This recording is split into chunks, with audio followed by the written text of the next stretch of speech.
I made a post today about tongue-tied, lazy tongue, or ignorant tongue.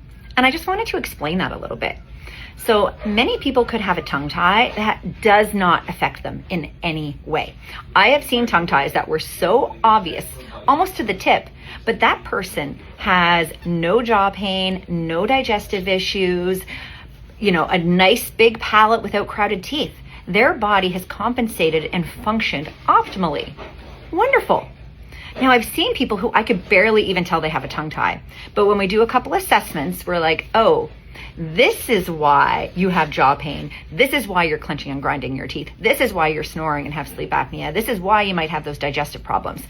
Not saying a tongue tie causes those things, but they are very commonly seen together. And so here's a little way to test to see if you have a lazy tongue, a tongue tie, or just an ignorant tongue. So, how big can you open? Okay. Now, how big can you open if you suction the tongue to your roof of your mouth? Can you open 50% of the way without the tongue sagging? Look at the difference between a suction and a sag.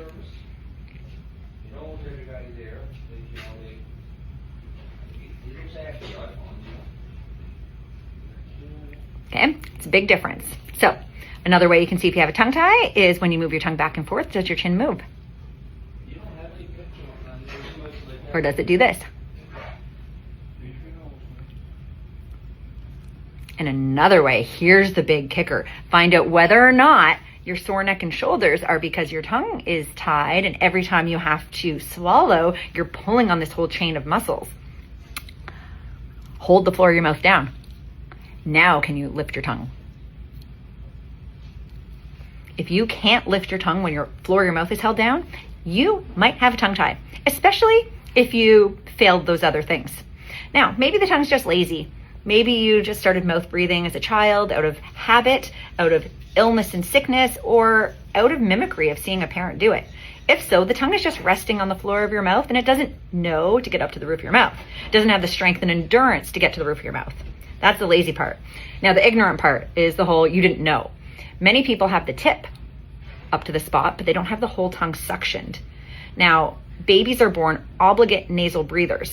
If you open a baby's mouth when they're sleeping, their tongue will generally be up, okay? So that's how important it is by nature that is how we were supposed to breathe and sleep. Now, if you just don't know that and you haven't done that your whole life, then maybe it's just ignorant. Reach out to me to find out if I can help your tongue become strong, have the endurance it needs to swallow properly.